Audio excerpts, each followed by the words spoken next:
বিসমিল্লাহির রহমানির রহিম। আশা করি আমার প্রিয় শিক্ষার্থীরা সকলেই অনেক অনেক ভালো আছো। আজকে আমরা নন মেজর ফান্ডামেন্টাল অফ ম্যাথ বা মেজর বলো দুইটা বিষয়ে এই প্রশ্নটার সমাধান রয়েছে। দুইটা বিষয় পাবা। মেজর নন মেজর হচ্ছে ফান্ডামেন্টাল অফ ম্যাথ এবং মেজর আমাদের যেটা অ্যানালিটিক এন্ড ভেক্টর জিওমেট্রি রয়েছে সেই বইতে এই প্রশ্ন রয়েছে। তো দেখো প্রশ্নটা হচ্ছে যে দেখাও যে এলিমেন্ট এবং হচ্ছে l vector m vector n vector into a vector B vector C vector equal আমাদের এটা প্রুফ করতে হয়। তো এটা প্রুফের ক্ষেত্রে পুরোটা সূত্র নির্ভ ডিপেন্ডেন্ট, ঠিক আছে। যারা এই চ্যাপ্টারের আগের ক্লাসগুলো করেছো তার কাছে এটা খুবই সহজ মনে হবে যখন আমি বুঝাই দেবো। তো আশা করি তোমরা সকলে ভালো আছো, সকলে পড়াশোনা কেমন চলছে কমেন্টে অবশ্যই জানাই দিবা। এবং আমরা এখন ম্যাথটা শুরু করে ফেলি। আর আমরা হোম টিউটর 55 এ ক্লাস করছি, রাইট? তো দেখো এক্সাম্পল 23। তো এটা সলভ করতে গেলে প্রথমত আমাদের যদি বাম দিকের সাইডটা দেখি যে বলতেছে যে এটা ইকুয়াল, এটা প্রুভ করতে হবে। সেক্ষেত্রে এখানে l vector m vector n vector a vector B vector C vector, তো ভেক্টরের মানগুলো, ভেক্টরের যে মানগুলো আছে সেই ভেক্টরের মানগুলো আমরা নেওয়ার চেষ্টা করি। ভেক্টরের যে অবস্থান ভেক্টরগুলো রয়েছে ধরো যে এল ভেক্টরটাকে আমরা কিভাবে লিখতে পারবো? এল ভেক্টরটাকে লিখতে পারবো L1 I vector L2 J vector plus L3 K vector, ঠিক আছে। এই ভেক্টরগুলোকে আমরা তিনটা স্থানাঙ্কে ভাগ করে দিলাম। আমরা চাইলে এভাবে লিখতে পারি, I cap J cap K cap, এবার হচ্ছে এক্স ওয়াই জেড স্থানাঙ্কের ভেক্টর রূপ, যাকে আমরা এল ভেক্টরটাকে অবস্থান ভেক্টর রূপে এখানে লিখে ফেললাম, ঠিক আছে। এখন এ ভেক্টর আমরা চাইলে আগে এলিমেন্টটা লিখে ফেলি। এম ভেক্টরটাকে আমরা লিখতে পারবো কিভাবে? M1 i vector M2 j vector plus M3 k vector, okay. আবার সেম ভাবে আমরা এন ভেক্টর যেটা রয়েছে আমরা এন ভেক্টরটাকে আবার আমরা সেম ভাবে লিখতে পারি। তো এখানে এন ভেক্টর এখানে N1 I vector plus N2 J vector plus N3 K vector, okay fine. তো তোমরা দেখো এই তিনটা কি বুঝতে পেরেছো? আই হোপ বুঝতে পেরেছো।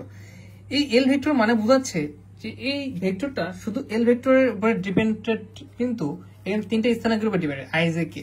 তো এখানে এটাকে ভাঙলে আমরা L1 L2 L3 লিখতে পারি। এমটাকে ভেক্টরটাকে ফেলে M1 M2 M3, এনটাকে আবার N1 N2 N3, ঠিক আছে। সেম ভাবে আমাদের যে বাকি ভেক্টর গুলো রয়েছে যেমন A1 বা এ ভেক্টরটা, সেটাকে লিখতে পারবো কিভাবে ভেঙে? A1 I vector A2 J vector plus A3 K vector. আবার সেম ভাবে আমাদের যে বি ভেক্টর রয়েছে সেটাকে কিভাবে লিখতে পারবো? B1 i vector B2 j vector plus B3 k vector, right? Okay fine. তো এই তো এবার আমরা কি আছে, সি ভেক্টর রয়েছে। সি ভেক্টরটাকে লিখতে পারবো C1 i vector plus C2 j vector plus C3 k vector, okay. এই যে তোমরা যদি দেখার চেষ্টা করো এখানে, তাহলে আমরা কি করলাম? জাস্ট বাম পাশের দিকে যে এলিমেন্ট ছিল এদের আমরা সব ভেক্টর গুলো লিখে ফেললাম, ঠিক আছে। এখন আমরা কি করব দেখো, এখন আমরা প্রত্যেকটা ভেক্টর, এই তিনটা ভেক্টরের এলিমেন্টের ক্ষেত্রে তাকাও একটু, জাস্ট আমি বোঝানোর জন্য করে দিচ্ছি। এই তিনটাকে নিয়ে আমরা নির্ণায়ক তৈরি করব। নির্ণায়ক তৈরির সময় যে ঘটনাটা ঘটবে যে এদের যে একক ভেক্টর গুলো রয়েছে আই জে কে একক ভেক্টর, এই ভেক্টর গুলো স্থানাঙ্ক গুলো থাকবে না, কিন্তু এরকম অবস্থান ভেক্টর রূপে থাকলে আমরা তাদেরকে একসাথে নির্ণায়ক রূপে লিখতে পারি। তাহলে দেখো l vector m vector n vector এই তিনটাকে একসঙ্গে আমরা লিখবো। তো সেক্ষেত্রে আমরা কিভাবে লিখতে পারি? এল ভেক্টরের ভ্যালু গুলোকে আগে লেখো L1 L2 L3, এই দেখো নির্ণায়ক রূপ L1 L2 L3। এরপর আবার এম ভেক্টরের মানগুলোকে লেখো, মানে একক ভেক্টর গুলো বাদ দিয়ে M1 M2 M3। আবার তুমি চাইলে এখন এন ভেক্টরের ভ্যালুটাকে লিখে দিবে এখানে N1 N2 N3। তো আমরা এভাবে সমতলে অবস্থান করবে, মানে এভাবে একসঙ্গে আমরা এভাবে নির্ণায়ক রূপে লিখতে পারবো। তেমনি আবার এখানে কি রয়েছে আমাদের সেম ভাবে রয়েছে এ vector B vector C vector, ঠিক আছে। তো এদেরকে আমরা আবার সেম ভাবে লিখতে পারবো। এখানে আছে A1 A2 A3 B1 B2 B3 C1 C2 C3। এদের অবস্থান ভেক্টর গুলো একক ভেক্টর গুলোকে আলাদা করলে আমরা নির্ণায়ক রূপে লিখতে পারবো A1 A2 A3 B1 B2 B3। C ভেক্টরের জন্য একবার লিখে দিচ্ছি, সি ভেক্টরের জন্য C1 C2 C3। তো এখন দেখো এদের পরস্পরকে ক্রস গুণন করতে হয়।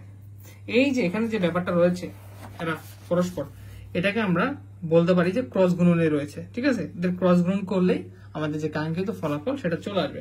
তো এই ব্যাপারগুলো কিন্তু বেসিক আলোচনাগুলো কিন্তু আমাদের চ্যাপ্টারের শুরু থেকে যখন আলোচনা করা হয়েছে, আই হোপ যে তখন এই ব্যাপারগুলো নিয়ে আমি আলোচনা করেছি। তো এর ফলে এখন আমাদের যে ব্যাপারগুলো এখন করতে হবে সেগুলো আমরা করবো। এখন তার আগে আমি একটু দেখানোর চেষ্টা করি এই ব্যাপারগুলো কি এখানে কি আসছে নাকি, থাকলে বুঝতে পারবো। এই যে দেখো, এই দেখো তিনটা ভেক্টর যদি এভাবে থাকে এবং এক সমতুল্য যদি হয় বা একতলীয়, সেক্ষেত্রে দেখো এই যে একক ভেক্টর গুলো আমরা চেঞ্জ করে A1 A2 A3 এর জন্য B এর জন্য B1 B2 B3 C এর জন্য C1 C2 C3 নিতে পারবো। আবার এখানে যদি আমরা একটু দেখি আর কোন সূত্র, এখানে এই একটা সূত্র আমরা এতক্ষণ পর্যন্ত অ্যাপ্লাই করলাম। হ্যাঁ, আর দেখো এই ভেক্টর গুলোকে আমরা এভাবে লিখতে পারি, এই যে A1 A2 A3 এবং অবস্থান ভেক্টর গুলো দিতে পারি, সেটা M থাকুক K থাকুক, K ভেক্টর থাকলে K1 K2 K3, ঠিক আছে। ব্যাপারগুলো তোমাদের মাথায় রাখবো, তাহলে হবে।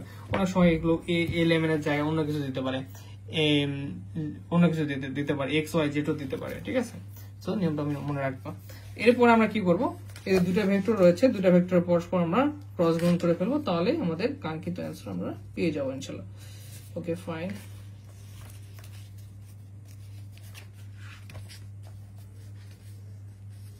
তো দেখো প্রশ্নটা হয়ে গেল।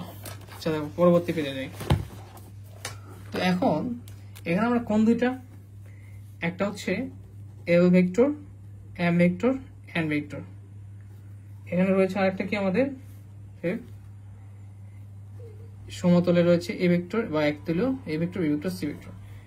এই থাকা মানে হচ্ছে এদের পরস্পর ক্রস গুণ। তো এটার জন্য আমরা যে নির্ণায়কের ভ্যালুগুলো পেয়েছিলাম L1 L2 L3 M1 M2 N3, এখানে হচ্ছে N1 N2 N3, ঠিক আছে।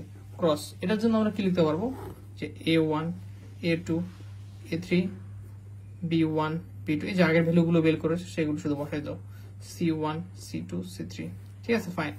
এখন দেখো এদের পরস্পর তোমরা এই করবো, ক্রস গুণ করবা। কিভাবে করবে, এটা হচ্ছে মেইন পয়েন্ট, ইম্পর্টেন্ট। তোমরা এটা কিভাবে করবা দেখো, এটা করতে পারলে তোমাদের অ্যান্সার হয়ে যাবে, ঠিক আছে। দেখো প্রথমে L1টাকে তুমি নিবা, L1টাকে নিবা, নিয়ে তুমি A1 এর সঙ্গে কি করে দিবা, A1 এর সঙ্গে তুমি গুণ করে দিবা। এরপর নিবা আবার কি L2 নিবা, নেওয়ার পরে তুমি আবার A2 এর সঙ্গে গুণ করে দিবা। আবার L3 নিবা, নিয়ে আবার A3 এর সঙ্গে, মানে এই প্রথম তিনটা নিয়ে প্রথম তিনটার সাথে গুণ করে প্লাস, আবার প্রথম তিনটার সাথে দ্বিতীয় সারির আবার গুণ করে প্লাস, আবার প্রথম সারির এখানে তৃতীয় সারির সঙ্গে গুণ করে প্লাস। মানে প্রথম সারি যেটা তৈরি হবে নতুন, সেটার কাজই হচ্ছে এই L1 L2 L3 যেরকম আছে সেরকম থাকবে, এর সাথে এটা সারি এই সারির সাথে গুণ করার পরে যোগ করে আমাদের প্রথম সারিটা এখানে তৈরি হবে। তাহলে কিরকম দেখো, L1 এর সঙ্গে A1 গুণ করে দাও, L1 A1 প্লাস, এরপর L2 এর সঙ্গে A2 প্লাস, L3 এর সঙ্গে A3, L3 এর সঙ্গে A3 ফাঁকা রাখো। এরপরে আবার এটার সঙ্গে প্রথম সারির কাজ শেষ।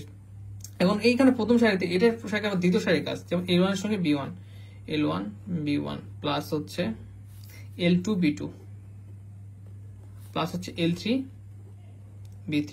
তো আমি দুঃখিত যে এখানে আমার জায়গা কম, শিট বিশাল মিস্টেক হয়ে গেল, জায়গা কমের ফলে মানে একটু নিচ থেকে লাগলো। আচ্ছা ঠিক আছে, দেখো আমি এখানে একটু ছোট করে লিখতেছি, ঠিক আছে। দেখো এখানে শেষ এটা, আবার এই প্রথম সারিতে আবার তৃতীয় সারিটাকে গুণ করতে হবে, কিন্তু একটা সারিতে থাকবে, যেমন থাকবে L1 C1 L2 C2 L2 plus, ঠিক আছে, L2 C2 প্লাস হচ্ছে এই যে L3 C3। আমি এই জায়গা কম থেকে L3 C3 ছোট করে লিখলাম, ঠিক আছে, তোমরা মাইন্ড করবে না। তাহলে কি হলো, প্রথম লাইন সারিতে এই বাকি দ্বিতীয় যে আমাদের ইন্ডেক্স ছিল তার প্রত্যেকটা সারির আমরা গুণ করে এখানে প্রথম সারি তৈরি করলাম। এখন দ্বিতীয়টার ক্ষেত্রেও সেম, দ্বিতীয়টা নেবো, দ্বিতীয়টা নেব প্রথমটাকে আগে, তারপর দ্বিতীয়টাকে, তারপর তৃতীয়টাকে গুণ করে আমরা যোগ করে সারি তৈরি করবো। তাহলে M1 এর সঙ্গে A1 M1 A1 plus, M2 এর সঙ্গে A2 M2 এর সঙ্গে A2 প্লাস, M3 এর সঙ্গে A3 M3 এর সঙ্গে A3। আচ্ছা একটু ফাঁকা রাখবা, রেখে আবার কি এর সঙ্গে দ্বিতীয় সারি M1 B1 M1 B1 plus M2 B2 plus M3 B3। এখন আবার 3 নম্বর সারির সঙ্গে গুণ করতে হবে, 3 নম্বর সারি M1 C1 plus M2 C2 plus M3 C3। দেখো এখন কিন্তু তোমার কাছে ব্যাপারগুলো ইজি হয়ে গেছে, রাইট? পরটা তুমি নিজে করতে পারবা। এখন কি করতে হবে, এই সারির সঙ্গে আবার বাকি তিনটা সারি গুণ করে এভাবে সারি তৈরি করতে হবে। তাহলে N1 এর সঙ্গে A1, দেখো প্রত্যেকটা পদের সাথে প্রত্যেকটা পদ দ্বিতীয় পদ, এটা দ্বিতীয় পদের সাথে দ্বিতীয় পদ, n2 এর সঙ্গে a2 প্লাস n3 এর সঙ্গে a3, ঠিক আছে। এরপর আবার কি, এটা যেমন আছে তেমনই থাকবে, চেঞ্জ হবে না, কিন্তু এখানকার সারিগুলো চেঞ্জ হতে থাকবে। এখন প্রথম সারির কাজ শেষ করলাম, এখন এটার সঙ্গে দ্বিতীয় সারির কাজ, n1 এর সঙ্গে b1, প্রথম পদের সাথে প্রথম পদ, দ্বিতীয় পদের সাথে দ্বিতীয় পদ, তৃতীয় পদের সাথে তৃতীয় পদ গুণ করে যোগ, n1 b1 প্লাস আমি একবার লিখতেছি n2 b2 plus n2 b3। দেখো দ্বিতীয় সারির কাজ শেষ, তৃতীয় সারির কাজ করবে এটার সঙ্গে, তাহলে n1 c1 plus n2 c2 plus n3 c3, এই যে আমাদের শেষ হয়ে গেল গুণ করা। খুব ইজি তাই না? এই গুণটা তোমরা আশা করি বুঝতে পেরেছো, এটা না অ্যানালাইসিস না করি। এখন দেখো এটা একটা মারাত্মক জায়গায় চলে আসছে, এই প্রত্যেকটা একটা আমাদের সূত্র তৈরি হয়ে গেছে, প্রত্যেকটা একটা সূত্র তৈরি হয়েছে, প্রত্যেকটা একটা সূত্র তৈরি হয়ে গেছে, রুলস সূত্র তৈরি হয়ে গেছে, যে L1 A1 L2 A2 L3 A3 এরকম যদি টাইপের থাকে তাদেরকে আমরা একসঙ্গে লিখতে পারি L dot vector A vector. এটা মানে হচ্ছে এইটা, এখানে L1 B1 রাইট, তাহলে LB তাহলে এটাকে লিখতে পারবো কি আমরা L vector dot B vector. এরপরটা কি LC মানে L1 C1 LC মানে LC ভেক্টর, তার মানে কি L vector dot C vector লিখতে পারবো, ডাইরেক্ট সূত্র। এখানে তোমরা কি লিখতে পারো দেখো তো, M1 A1 M2 A2 M3 A3, তাহলে MA তারপরে লিখতে পারো কি, কিভাবে লিখতে পারো বলো তো, M vector dot A vector. এটা কি লিখতে পারো MB তারপরে লিখতে পারো কি M vector dot B vector. এখানে দেখো MC তাহলে এখানে কি লিখতে পারবা M vector dot C vector. Fine, খুব সুন্দর। এখানে লিখি নাই n1 a1 n2 মানে na মানে কি n ভেক্টর n আর a ভেক্টর নিয়ে কাজ, তাহলে n vector dot a vector. Fine, এখানে nb তার মানে এখানে n vector dot b vector, এখানে nc তাহলে n vector dot c vector, ঠিক আছে। ফাইন, এই যে তৈরি হয়ে গেল nc মানে কি n ভেক্টর c ভেক্টর। তো আই হোপ যে তোমরা বুঝতে পেরেছো, এটা আমাদের কিন্তু শুড হয়ে গেছে, ঠিক আছে। শুড আমাদের যে ছিল এটা ইকুয়াল, এটা প্রুভ করতে হবে, খুব সুন্দরভাবে প্রুভ করেছি।